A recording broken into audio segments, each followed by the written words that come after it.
Good morning, everybody. Thanks for tuning in to our panel. So our panel is titled How to Care for Your Students' Health and Wellness Through Esports, presented by UCI. My name is Hales Patel, so I'm from UCI Esports. I'm the moderator for the panel today.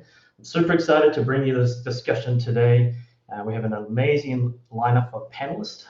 They're the absolute powerhouses, I would say, in esports research and in the performance space. So really cool things to hear about today. So there'll be something interesting for everybody, I think, from everyone watching at home, whether you're a player, you're a coach, you're a school administrator, we're just a curious individual about esports and learn to take away something from the session. We're just going to jump into some quick intros. I'll go first. So my name is Hales Patel. I'm the esports exercise physiologist from UCI Esports. My background is in clinical exercise physiology and in exercise rehabilitation. So I take care of the health and wellness for our scholarship players and our staff here at UCI. We've created a comprehensive health and wellness program. We're one of the first collegiate esports programs to invest in the health and wellness and performance of our scholarship players. And the overall arching goal, I could say, of our program is to make our players the best they can be, both in-game and out of game. So I'm going to pass it off over to Joanne. So Joanne, can you tell us? Hi, I'm Joanne Donahue. I'm from the New York Institute of Technology. My main focus for esports is research-based. I am a clinical exercise physiologist. I work with all athletes.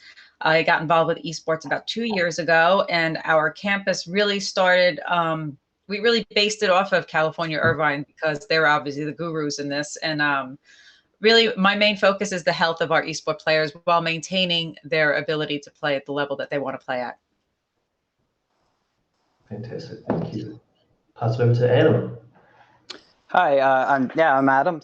So I'm manager of esports research at the University of Limerick, and we have a dedicated research lab to esports research there. We're predominantly focused on the performance in esports, both physical and cognitive. So we're very interested in kind of the fundamental skills and attributes that make top esports players the top and the amateurs the amateur, and we want to try and figure out ways to make those amateurs better and play better and enjoy the games more. Awesome, thank you, Adam. Over to Taylor. Yeah, first, I just really want to thank UCI and Invent Global for having me on. And so I'm the Chief Performance Engineer at Aimlab. And what we do is we're a neuroscience and gaming company, and we're pushing the limits of human potential in gaming and beyond. And so we look at a lot of different aspects of gaming performance, both in-game and looking at out-of-game, and using AI and machine learning to come up with different training scenarios and tasks to build a more robust program for assessment and training.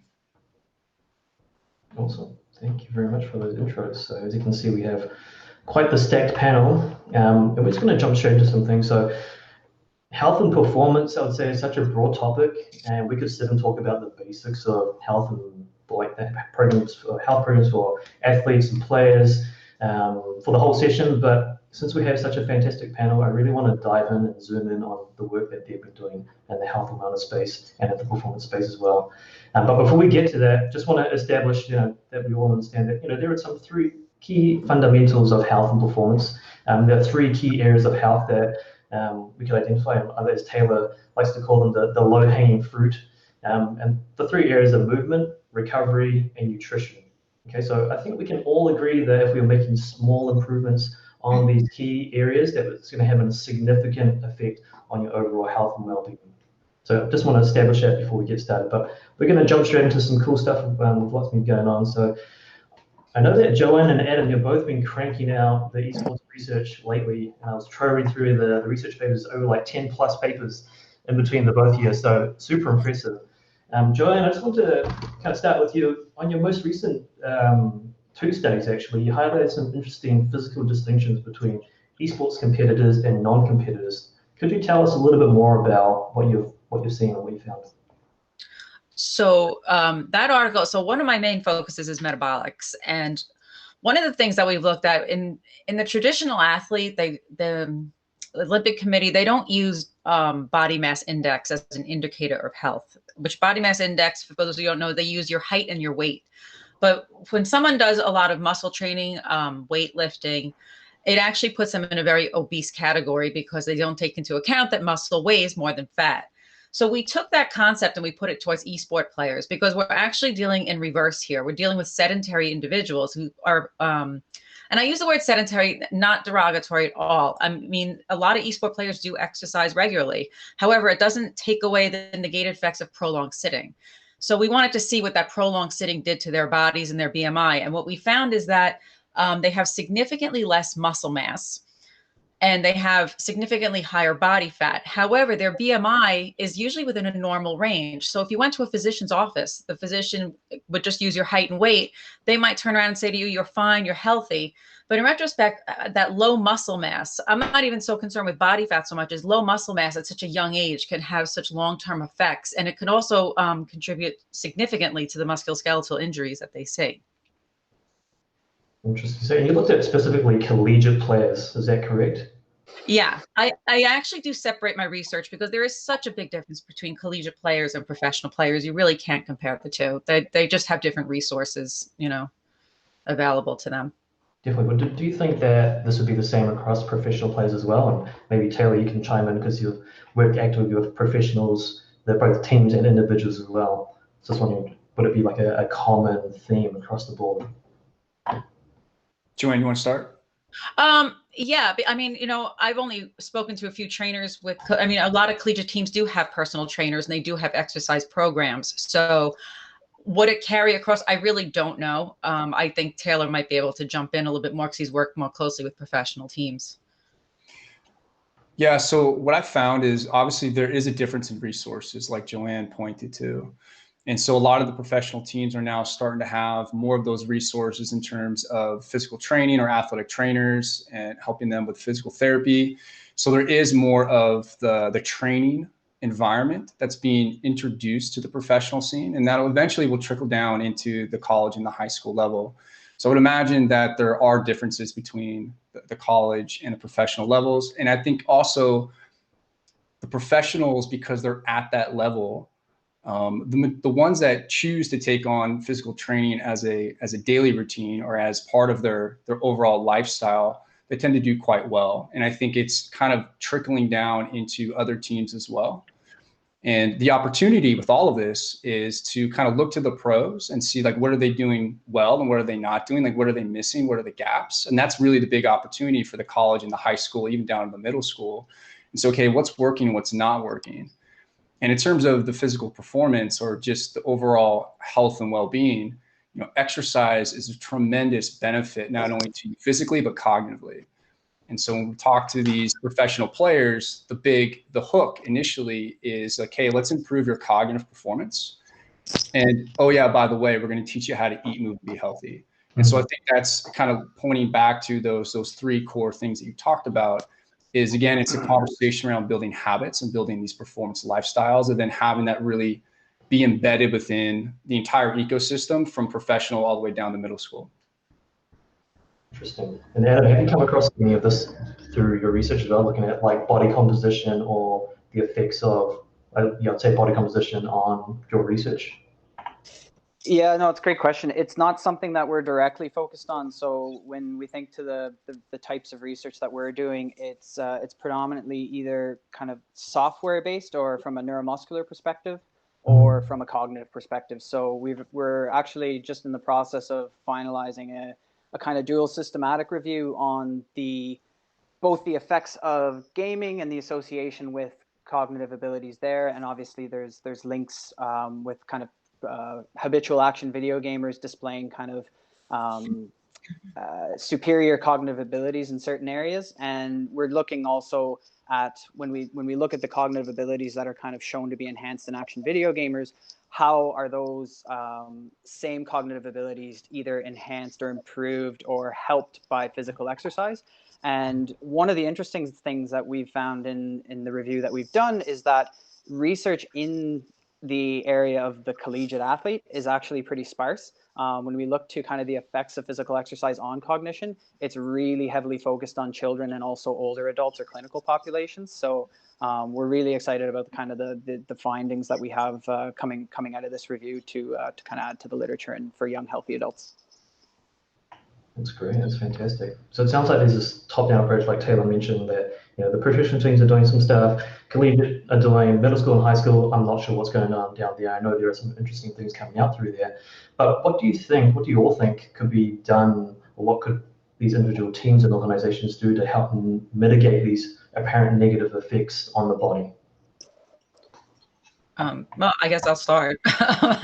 Well, one of the research that we're focusing on now, especially during the pandemic, is I don't like to use the word exercise too much, because I think we could start as basic as just movement. And what we found is after 2 hours of gameplay, and I'm sure Adam can back this with the extensive research they're doing there, we found that their executive function in our collegiate players actually decreased after 2 hours. They got faster, but they made poor decisions.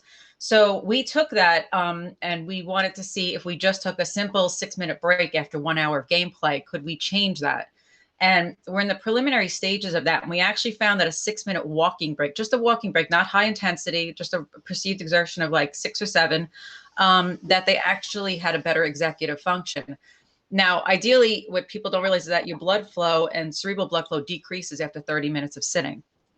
And a 2-minute break can actually prevent that. It's very simple. Just getting up and going to the bathroom can prevent that. So I would like to see, just starting with the basics with these teams, that they just take breaks at almost regimented times, the same way you see a halftime at a football game or something like that. Yeah, I think the culture around esports and performance and kids that are trying to be best, they think that they just have to spend 17 hours a day playing the game over and over and playing matches and constantly being engaged in that. Whereas we have so much evidence from traditional sports that that's not necessarily the case. There is something to be said for practicing smart. And I guess some of the research, or a big bulk of the research that we're doing, is trying to take the way that esports players train, and Aimlab's doing some of this as well with some of their software as well. And basically, rather than just playing the game more to get better, what are the individual skills or the attributes that they should be focusing on training in the context of, say, drills, that they can then improve on those skills and bring back into the game. And research has shown that that's a better way to improve at an overall complex task, both for physical movement, but also for cognitive tasks as well, of which esports has a really large component. So yeah, I think the breaks, but also practicing smarter and using your hours better. So I think if you're practicing the skills and using your time more wisely, it creates more time for you to be able to get some exercise in, or get some movement in, or take a break, or get more sleep, with speaking of the recovery point, which is really important there. Yeah, so all those are great points. I'm really glad that Joanne pointed to using the term movement over, exercise, because I think the big key thing here is just moving your body. And to Adam's point too, of training smarter. So I think really like taking a step back and looking at the entire ecosystem, the opportunity that we have, given that esports is relatively new and starting out, is that we have a really unique opportunity to have a different conversation and look to traditional sports or other industries that may have had a deeper foundation in training, and say, okay, what works and what doesn't work? And when it comes down to training smarter, it's being more methodical and thinking about all the different variables that go into any given performance outcome. And so it's working backwards from that game day, whatever that game day may be, whether it's like an official game day or maybe it's a big scrim, and thinking about how do you set up your days, or how do you set up your weeks so that you can have the best outcome when it matters most. And so to Adam's point too, of training smarter, it's how do you methodically think about, okay, what drills and what tasks come on what day? And then how do you space those out over the course of a week? And then how do you balance the load day to day? So for instance, in working with some of the professional teams, a lot of what we talk about is having A, B, and C days. So A day may be like a high volume day. B day may be a little bit lower volume, C may be even lower than that, but actually it's still an 8-hour work day. You're just manipulating the variables that fit into that day. So let's say you have an 8-hour day, maybe you're doing 2 or 3 scrim practices on that A day. On B day, maybe you're doing 1 to 2 scrims, and you're filling that time with some dedicated VOD reviews. And then on that C day, maybe you're doing 1 scrim, but then it's a lot of the tactical decision-making and conversations, it's VOD reviews. So you can kind of see how you would mix and match. But if you look at that over the course of the week, you're actually distributing the load a little bit more methodically. So you're giving yourself those breaks. And then to the big point that Adam pointed to is get sleep, right? You need to sleep on it in order to really crystallize and get all of that integration of what you learned that day. That's the real big, I mean, it's free. Sleep is free. Like, do that. It's the biggest performance enhancer you will ever do. That's one of the big things I talk about to all the pro players is let's work on your sleep and let's work on nutrition first and foremost. And then the movement just kind of comes in. Like, how do you program the breaks? Fantastic. Yeah, I definitely think like just what you said, Taylor, having that structured program and changing the workloads that they're working at. Also, one thing that we're working on with our players at UCI is kind of the focus of rituals. So like having a ritual when you play. So everyone's going to have a different ritual, I'd say, but having the tools that are in place, so someone's going to be like, yes, I want to work on, my aiming skills, or I need to do a little bit of relaxation before I play, or I need to get amped up before I play. Having that little toolbox so they can create their own kind of flow and their kind of like puzzle piece that's going to work for them. So this is a really interesting area that I want to continue to talk on. But so I want to push on a little bit more. So it looks like there are some fundamental areas of health, like exercise, sleep, fitness, and physical characteristics that have an overall effect on health. But they also specifically affect the intricate motor skills that we've been talking about, have just kind of been highlighted by us. And Adam, you've looked at the specific aspects of cognition, like visual processing and inhibition as well in your research with CSGO players. Can you tell us a little bit about what you saw and some key takeaways? Yeah, absolutely. So I suppose the research initially was kind of investigating and kind of corroborating some of the debate in the literature around action video gaming and whether or not that improves certain cognitive abilities and how it did that, if at all. So the first study that we did looked at kind of habitual action video gamers, predominantly gamers of either CSGO or first-person shooters and the MOBA genre of video games.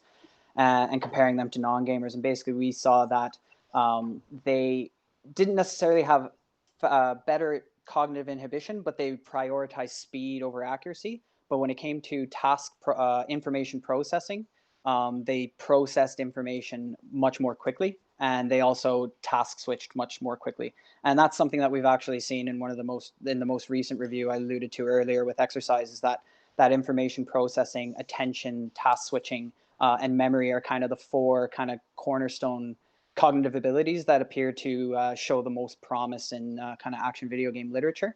So we did a follow-up study on CSGO players in particularly, seeing if that some of the speed advantages that were conferred by action video gamers who played a lot compared to non-gamers was evident among CSGO gamers of different rankings. And we actually found that it wasn't. So overall, for that cognitive ability in particular, and that's only one of many, we found that while they're all generally better than, say, your non-gamers who are age-matched adults, they weren't necessarily better with the higher ranking that they were in the game. Interesting. I think, Taylor, this kind of ties into some of your work at Aimlab as well, with what you've been seeing. Is this kind of like similar to kind of like results that you've been collecting with the Aimlab software? Yeah, so it's really interesting. The stuff that we're looking at is all revolved around speed, precision, accuracy, and reaction time. And collecting all that data on the back end and then looking at those fundamental core skills and looking at, we have over 3 million players on our platform, and then using that to infer part of the AI and the training scenarios, and then also recommended tasks that could come next to really help you improve those skills. And so we have a lot of research underway right now as well, which is really exciting, and that should be coming out soon. But it's a very exciting time to really start to explore those different areas and look at the differences between different level players and then push that out to the world so that we can start, the more research, the better. And I think that's, again, the really exciting time that we're in right now, is everybody's doing so much cool stuff and then using it in different ways to really help drive the industry forward and really help shape the ecosystem as it continues to move on. Interesting.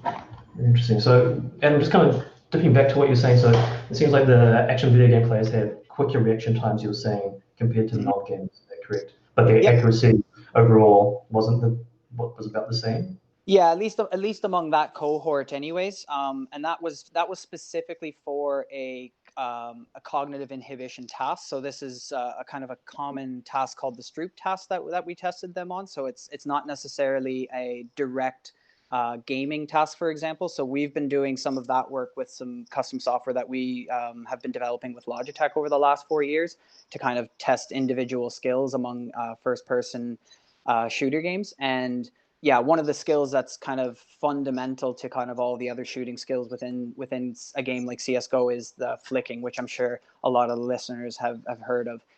So we have some really interesting research that we're going to be actually presenting at the UCI Esports conference on October 8th and 9th. So I won't reveal too much here, but I suppose we basically looked at three questions really in that research. So first, could we differentiate different rankings, so CSGO rankings, so players of different rankings on an individual skill like flicking? So taking a rank which is based on all the skills that they do in the game, can we differentiate players of those different ranks by just looking at the performance on one skill? The second thing we did was we subjected all those participants to a training study. So for over the course of a week, they came back to the lab and did 10 minutes of training, not a whole lot, but 10 minutes of training a day on that flicking task. And we recorded their performance as they went on through the week. And then the last thing that we also looked at, which you may have heard of a little bit in the media and stuff like that, and there's companies such as like Halo Neuroscience, is we wanted to look at the effect of neurostimulation on exacerbating or accelerating those training improvements. So we used a technique called Transcranial Direct Current Stimulation, or TDCS. And if you go and check out, say, haloneuroscience.com, you can see some information there about how it all works. But basically, it's been that sort of stimulus has been shown with a lot of other kind of complex motor tasks to be helpful in accelerating your performance as you train compared to not having it. It's exciting. Definitely. So, Jana, go ahead, please. No, I actually think it's really exciting what you're doing. I think one of the biggest problems we see with research in esports today is the outcome measures of these games. So the Stroop test was a test that he had mentioned, and we use that, and that's an executive function test, but we really don't know if that's validated to improving your actual particular game in esports. So if a player says, why do I have to exercise? Is it going to improve my game? You know, we don't know that yet. We really don't. And that's where the research has to be much more specific to not just executive function, but to each game. And I know a lot of students are probably listening to this, and some students have to do research for school. And I get a lot of students who inquire about it. You can't just study esports in general. It's like saying we're going to study sports. It's like studying baseball or soccer separately. You really we have to get more specific to each game and really know the outcomes that matter to a player, to each game. Yeah, that's such a key point. And it's something that we stress with the research that we're doing, that if we want to look at, say, CSGO versus League of Legends, they're apples and oranges, really. Like, people kind of throw an umbrella over esports sometimes and compare, say, esports as an organization to the NBA or the NFL or whatever. But really, it's like Dota 2 is its own NFL, and League of Legends is its own NBA. So really, any of the specific games or even game genres are kind of like their own sports within esports, and probably should be looked at through their own lens, I suppose. Yeah. Definitely. I'll add a little bit of that too. I mean, one of the big things about Aimlab is we have that task specificity, where the sensitivity is a really big one. So imagine, like, if you were to go play basketball, but you're playing with a 5-pound basketball, right? And then go try to play and excel in basketball in a normal setting. It's just not going to happen. And so one of the really important things to consider is having to be one-to-one to the games that you're playing in terms of the sensitivity, but then also the specific training scenarios. So that's one of the benefits of having an aim trainer that's adaptive, not only to the individual itself, but then also really mimicking the in-game scenarios that you'll find, like Adam was talking about, like the flicking or the tracking, or all these different mechanical skills that are really important to the game itself. And then there's also nuances between game titles within that specific genre. So as more and more research comes out, a lot of people are going to start to really hone in on those different areas, and then we'll have a much broader research to then pull from and then start to make generalizations as you compare different esports among themselves. Yeah, definitely. And I suppose just to jump on Joanne's, that was such a good point regarding the cognitive tests. I think that, like, if I think about where I guess cognitive research in esports is going to go in the next number of years, I think as we learn what the cognitive abilities are in certain situations, in certain games, and just in general, I think there's going to be a push towards more research and trying to create almost mini games that so you can transfer those cognitive abilities in game and see how much they're having a role. Because you're right now doing a Stroop test and saying that your executive function is at a certain level, what does that mean for how that transfers back into the game? We don't know yet. Yep. And that's the exciting part too. It's like, how can you create those small-sided games and really test in an isolated environment that's going to have a transfer of training to the specificity of the game itself?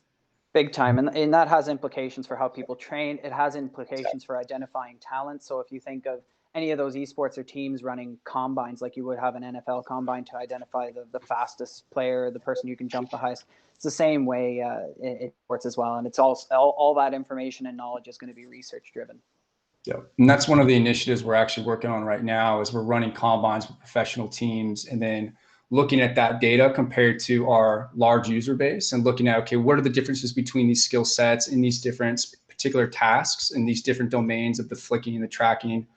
And that's really exciting stuff because then it actually gives you a more stable framework to then work from to identify talent and selection and really start to drill down and then build out, like we kind of go back to that ecosystem from middle school up to professional level. Like, what does that really look like?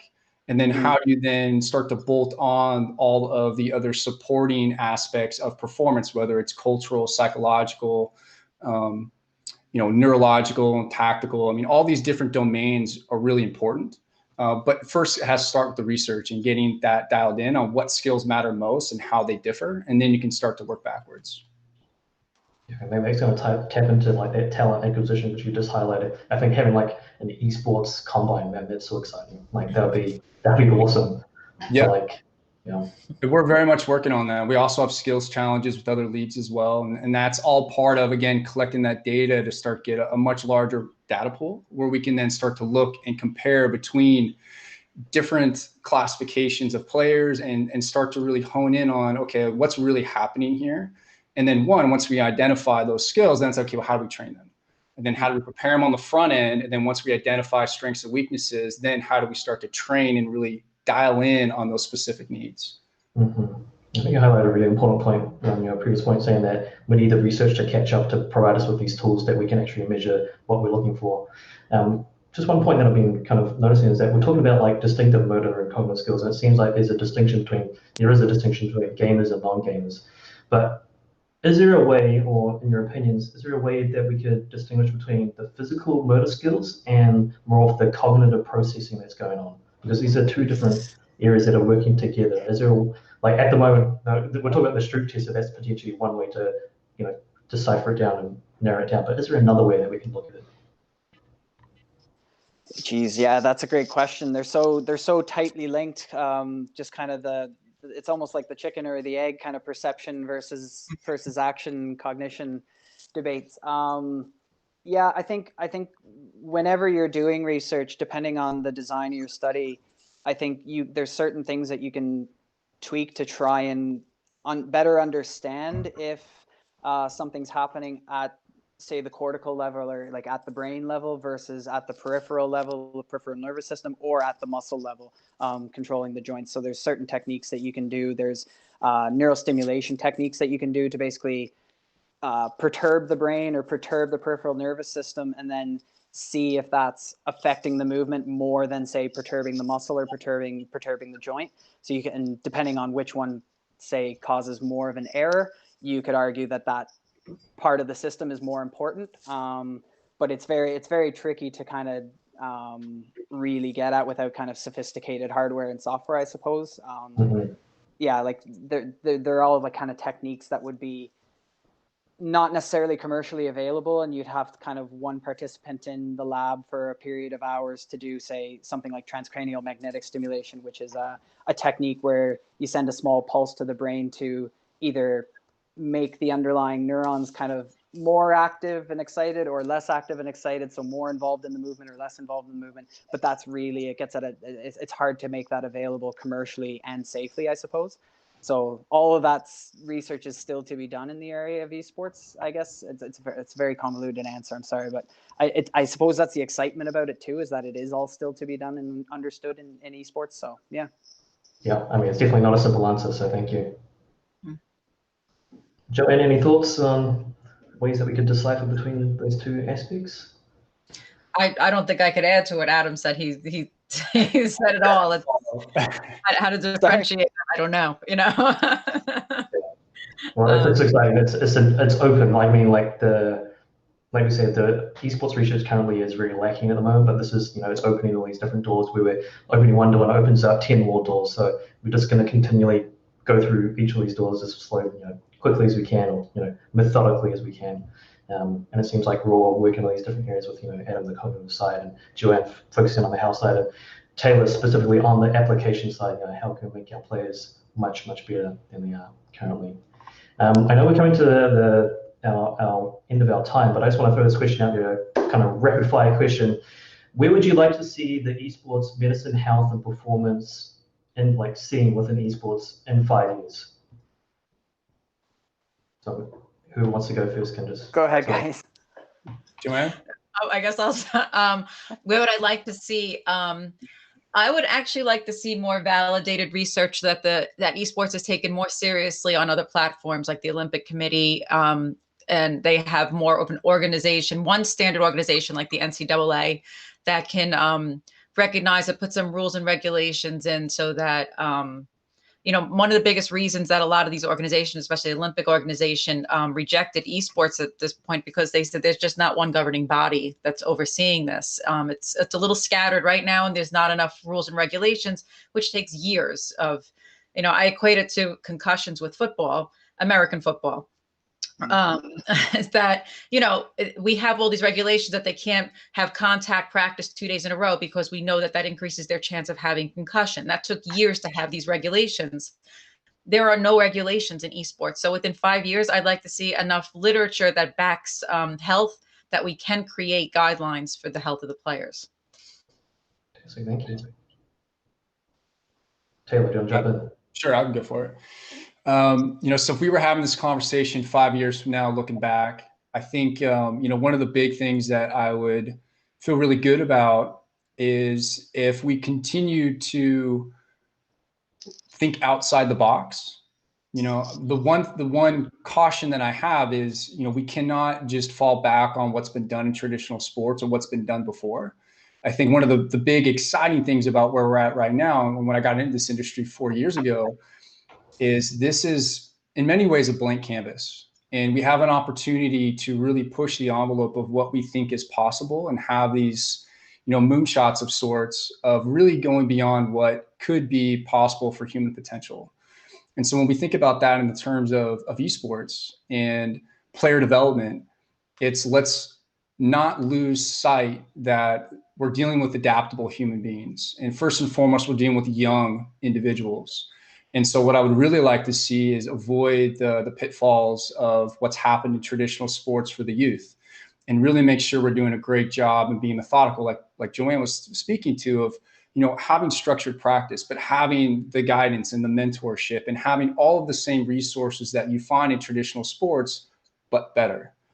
And learn from those mistakes and keep an open mind and have an open dialogue amongst everybody in the industry, because this is a very exciting time to be a part of, where we can really have a positive impact, not only for this current generation, but all the future generations to come.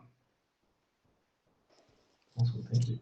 Yeah, and I guess I'll try and keep it short compared to my last comment there, but I suppose if I'm looking in the next 5 years, when I think of where, my journey into esports, I did my PhD in Canada in neurophysiology and biomechanics, not even knowing what an esport was.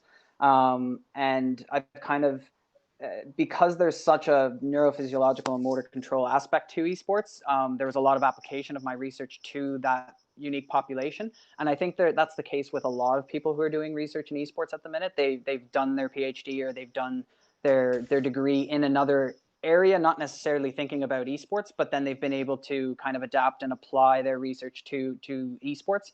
I think in the next 5 years, you're going to have just kind of like what we have here at the University of Limerick, going to have labs and scientists with dedicated degrees to esports research in different areas, whether it be nutrition or motor control or what have you. So I think that's going to really push the research and the quality of the research in esports forward. And I suppose the other thing that hopefully goes part and parcel with that is the available funding for esports specific research. It's pretty scarce right now. We're in a very fortunate situation with Science Foundation Ireland here, and with the industry partner that we work with, Logitech. They basically pool together funding to kind of help us do the research that we do, and it's great, but yeah, we'd really love to see that become more commonplace moving forward. Awesome, and I'll just jump in my 2 cents on what I think, and you've already touched on the points that I'm going to make, but really it's 2 points. First is research, lifting up the floor research, increasing the quality, the quantity as well, of course, but the quality of research is coming up, so really improving that for esports across the board, not just performance and health, but all different aspects. And secondly, it's when I look at my players, so looking at our collegiate players, when I look at them, I always want them to be able to do whatever they want to do for as long as they want to do. And currently in the scene, there's a limitation, whether it's physically, mentally, and some other kind of aspect that is just not really being addressed. So some kind of standards, and like Taylor mentioned, I'm not sure if we should look at traditional sports, what's been done there, maybe take some aspects from there, maybe look at some other ways, but having some kind of standards in place where our players can, you know, flourish and thrive in their environment, so they can really do what they want to do and be really great in game and both out of game. Yeah. All right. I think we've come to the end of our time, unfortunately. I wish we had more time to continue our conversation, but I just want to thank everybody. So thank you all. Thank you to my panelists for coming along. I really appreciate your input and your expertise. Thank you to Invent for putting on this virtual conference, such a great conference for everyone to be able to tune in and listen to some great talks and really learn some interesting stuff around esports and academia and what's going on. So appreciate everybody, and thank you so much for tuning in, and take care, everybody. Thanks. Thanks, Taylor. Cheers.